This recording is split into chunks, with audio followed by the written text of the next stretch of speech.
نصلي ونسلم على رسوله الكريم اما بعد فاعوذ بالله من الشيطان الرجيم بسم الله الرحمن الرحيم رب اشرح لي صدري ويسر لي امري واحلل عقدة من لساني يفقهوا قولي مولاي صل وسلم دائما ابدا على حبيبك خير الخلق كلهم فاق النبيين في خلق وفي خلق ولم يدانوه في علم ولا کرم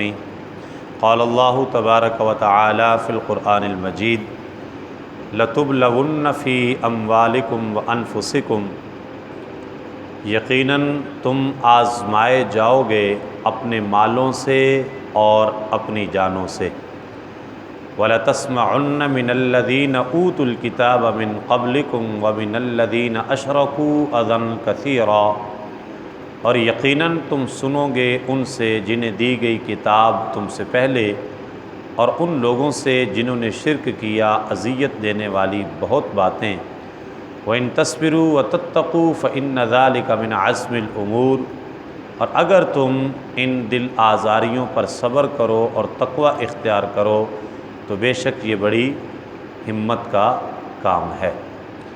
وَإِذْ أَخَذَ اللَّهُ مِيثَاقَ الَّذِينَ أُوتُوا الْكِتَابَ لَتُبَيِّنُنَّهُ لِلنَّاسِ وَلَا تَكْتُمُونَهُ اور یاد کرو جب لیا اللہ تعالیٰ نے پختہ وعدہ ان لوگوں سے جنہیں کتاب دی گئی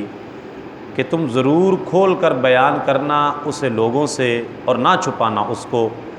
فَنَبَذُوهُ وَرَاءَ ظُهُورِهِمْ وَاشْتَرَوْا بِهِ ثَمَنًا قَلِيلًا تو الٹا انہوں نے پھینک دیا اس وعدہ کو اپنی پشتوں کے پیچھے اور انہوں نے خرید لی اس کے عوض تھوڑی سی قیمت فَبِئْسَ مَا يَشْتَرُونَ سو بہت بری ہے وہ چیز جو وہ خرید رہے ہیں لَا تَحْسَبَنَّ الَّذِينَ يَفْرَحُونَ بِمَا أَتَوْا وَيُحِبُّونَ أَن يُحْمَدُوا بِمَا لَمْ يَفْعَلُوا فَلَا تَحْسَبَنَّهُمْ بِمَفَازَةٍ مِّنَ الْعَذَابِ وَلَهُمْ عَذَابٌ أَلِيمٌ ہرگز آپ یہ خیال نہ کریں کہ جو لوگ خوش ہوتے ہیں اپنی کارستانیوں پر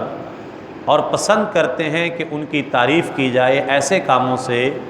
جو انہوں نے کیے ہی نہیں ہیں تو ان کے متعلق یہ گمان نہ کرو کہ وہ امن میں ہیں عذاب سے ان کے لیے ہی تو دردناک عذاب ہے وَلِلَّهِ مُلْكُ السَّمَاوَاتِ وَالْأَرْضِ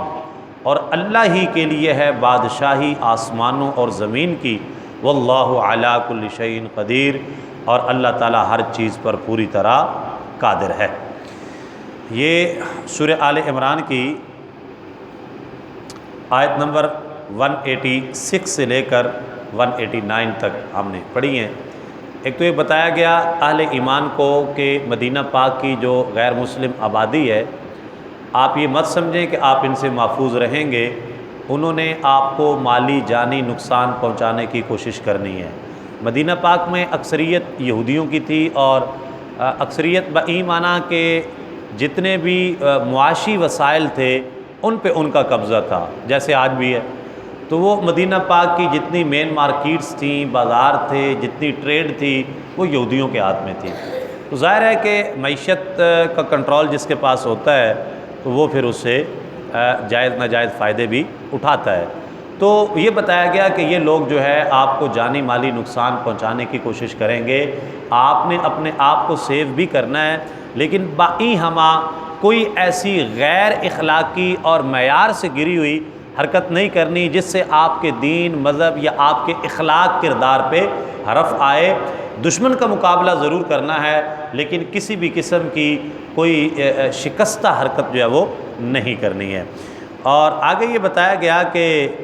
جن لوگوں کو کتاب یعنی بنی اسرائیل وغیرہ جن کو اللہ تعالیٰ نے کتابیں عطا فرمائی تھی اور ان سے یہ کہا تھا کہ اس کتاب کے احکام لوگوں سے بالکل واضح کھول کھول کے بیان کرنے ہیں اور ان کو چھپا کے نہیں رکھنا۔ انہوں نے وعدہ بھی کیا لیکن بجائے اس کے کہ اس وعدے کو پورا کرتے انہوں نے اس کتاب کو پس پشت ڈال دیا۔ پس پشت ڈالنے کا مطلب یہ ہے کہ اس کے احکامات کو چھوڑ دیا،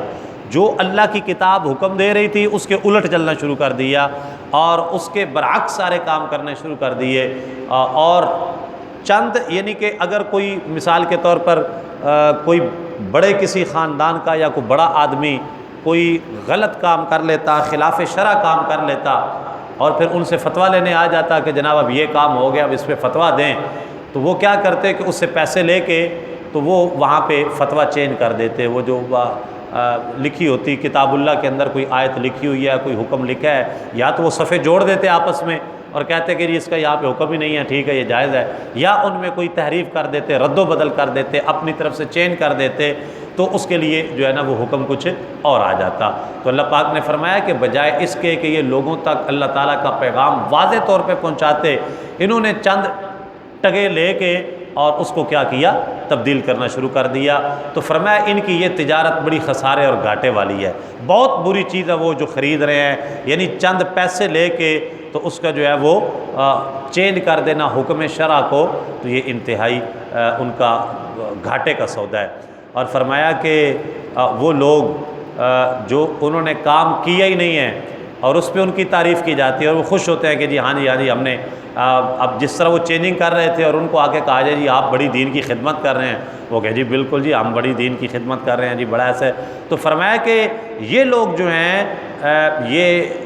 عذاب سے امن میں نہیں ہیں، ان کے لیے بھی دردناک عذاب ہے کہ جو کام کیے نہیں ہیں اس کا پروٹوکول بھی لے رہے ہیں اور اس پہ جو ہے وہ خوش بھی ہو رہے ہیں، تو یہ اللہ تعالیٰ کی پکڑ میں آئیں گے۔ اور اللہ ہی کے لیے بادشاہی ہے آسمانوں اور زمینوں کی، اور اللہ تعالیٰ ہر چیز پہ قادر ہے، کسی چیز کو بھی دوام نہیں ہے، دوام فقط اللہ تعالیٰ کی ذات کو ہے، باقی سب چیزیں کل من علیہا فان، ہر چیز فانی ہے، ہر چیز ختم ہو جانے والی ہے۔ وَيَبْقَى وَجْهُ رَبِّكَ ذُو الْجَلَالِ وَالْإِكْرَامِ، باقی رہے گا تو صرف اللہ رب العزت کا نام نامی اس میں گرامی رہے گا۔ اللہ تعالیٰ مجھے آپ کو عمل کی توفیق عطا فرمائے اور ہمیشہ صراط مستقیم پہ پابند رکھے۔ الحمدللہ رب العالمین،